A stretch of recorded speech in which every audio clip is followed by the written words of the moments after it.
Welcome back to Div Study channel. Today is 4th November 2020.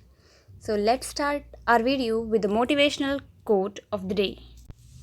हर छोटा बदलाव बड़ी कामयाबी का हिस्सा होता है। तो इसी मोटिवेशनल कोट के साथ हम लोग एक छोटा कदम उठाएंगे और रोज़ करंट अफेयर वीडियोस अपलोड मैं करूँगी और आप उन्हें देखिएगा और अपने आप को अप टू डेट रखिएगा। तो चलिए स्टार्ट करते हैं फर्स्ट क्वेश्चन के साथ। Buddhu and Bundal island is located in. Buddhu और बुंदल द्वीप कहाँ स्थित हैं? तो ये पाकिस्तान के एक आइलैंड है जो कि सिंध प्रोविंस में है। अगर हम बात करें सिंध प्रोविंस की तो वो गुजरात के पास आता है, क्योंकि गुजरात भी पाकिस्तान के साथ अपनी बाउंड्री शेयर करता है। तो वहीं पे एक आइलैंड है जो कि अरेबियन सी में है। तो ये वही दो आइलैंड्स हैं जो कि पाकिस्तान में हैं, जो सिंध प्रांत में लगते हैं पाकिस्तान के।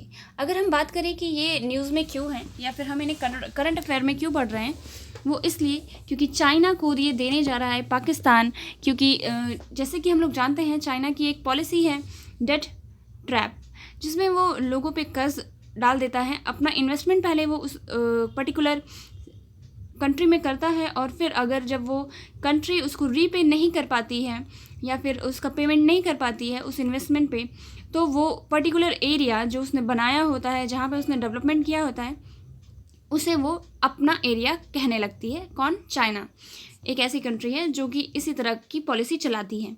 और इसके शिकार सिर्फ पाकिस्तान नहीं, इसने श्रीलंका में भी इसी तरह की पॉलिसी करी थी चाइना ने।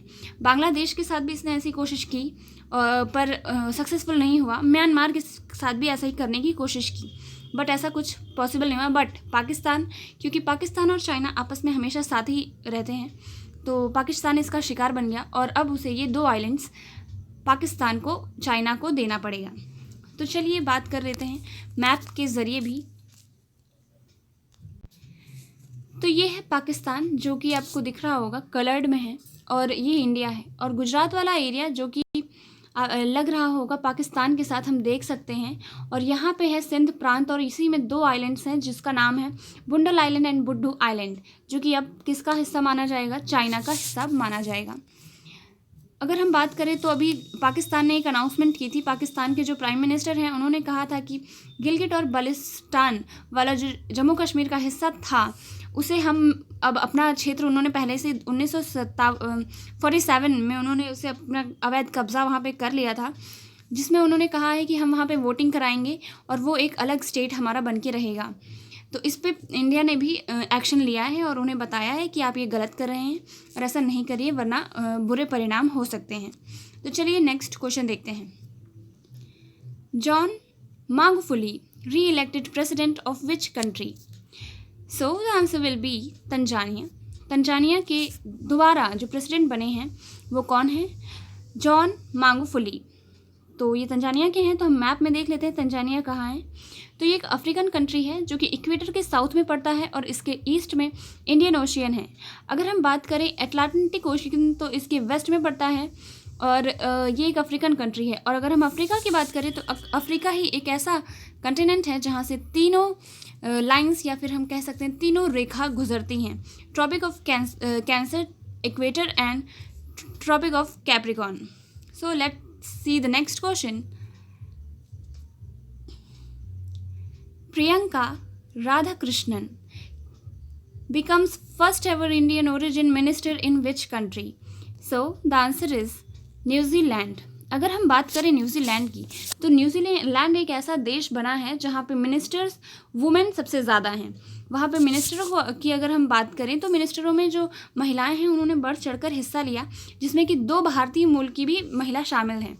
अगर हम बात करें कैबिनेट जो मिनिस्टर्स होते हैं उसमें प्रियंका राधाकृष्णन को भी जगह मिली है न्यूजीलैंड में एक मिनिस्टर की तरह।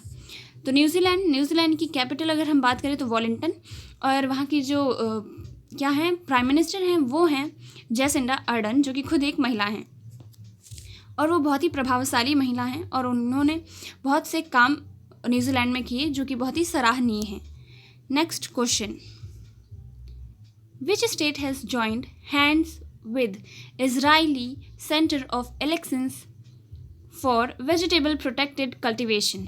किस राज्य ने सब्जियों की संरक्षित खेती के लिए इजरायली उत्कृष्टता केंद्र के साथ हाथ मिलाया है? तो आंसर है Assam. E is the right answer. अगर हम इजरायली सेंटर की बात करें कि जो इज़राइल में जिस तरह की खेती होती है और जिस तरह की सब्जियां वहाँ पे उगाई जाती हैं और इतनी बेहतर तरीके से किया जाता है, इसी वजह से जो असम सरकार है उसने जो इजरायली उत्कृष्ट केंद्र है उसकी सहायता ली है और अब ये लोग मिल के सब्जियों की खेती के लिए एक सेंटर असम में भी खोलेंगे। अगर असम की बात है तो असम की कैपिटल क्या है? दिसपुर। चीफ मिनिस्टर कौन है? तो सर्बानंद सोनोवाल। अगर हम बात करें गवर्नर की तो Jagdish Mukhi. Next question, IIT Bombay has launched self-help website for students. What is the name of this site? IIT Bombay ने स्टूडेंट्स के लिए सेल्फ हेल्प वेबसाइट लॉन्च की है। साइट का नाम क्या है?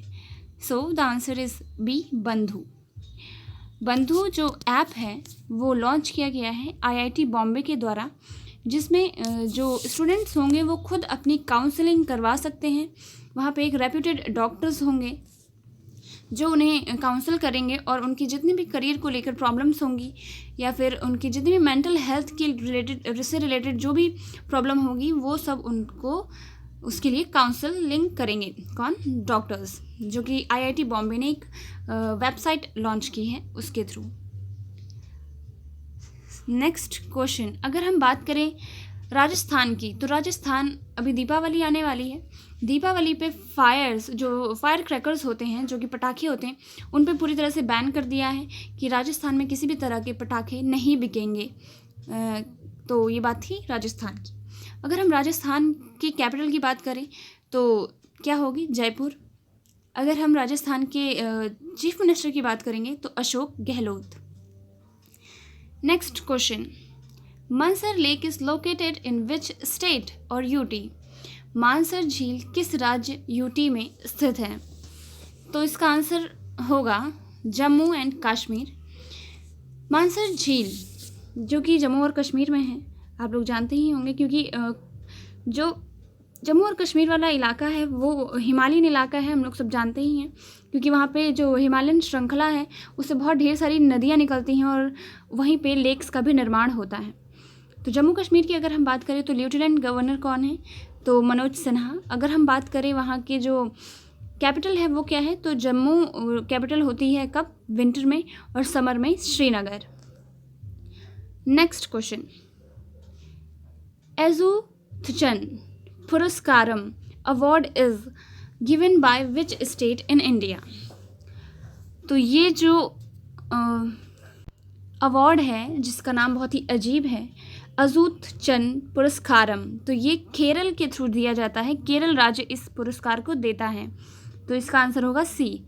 तो चलिए इसके बारे में डिटेल में कुछ पढ़ लेते हैं। Institute in 1993, it is the highest literacy honor of the Kerala government, given by the Kerala Sahitya Academy. The award is named after Thanchuthathu Ijuthanchan, the father of the Malayalam language, and consists of cash prize of 5 lakh and a citation. तो ये सारी बात थी इस award को लेकर, जो कि केरल साहित्य अकेडमी के द्वारा दिया जाता है, अकादमी के द्वारा दिया जाता है। इसकी शुरुआत 1993 में हुई थी और ये लिटरेसी रेट को, साक्षरता के लिए दिया जाता है केरल सरकार के द्वारा। अगर हम बात करें अगले क्वेश्चन की तो ये Shane Watson retired from all form of cricket, he was playing for which IPL team? Shane Watson cricket के सभी रूपों से संन्यास लेते हैं, वह किस IPL टीम के लिए खेल रहे थे? तो आप लोग इसका आंसर मुझसे बेहतर जानते होंगे। Chennai super king is the right answer for this particular question. तो जो शेन वॉटसन है वो रिटायर ले रहे हैं, कहाँ से? क्रिकेट के हर तरह के रूपों से संन्यास ले चुके हैं, इसी IPL के द्वारा थ्रू उन्होंने ये संन्यास लिया है। तो वो चेन्नई सुपर किंग के प्लेयर थे। अगर हम लास्ट क्वेश्चन की बात करें तो इसका आंसर आप लोग मुझे कमेंट बॉक्स में बताएंगे। Who has won Emilia Romagna Grand Prix for 93rd F1? 93वें F1 के लिए अमेलिया रोमांगना ग्रैंड प्री किसने जीता है? तो आप लोग कमेंट सेक्शन में ज़रूर बताइएगा इसका answer. I am waiting for that answer. Thank you for watching.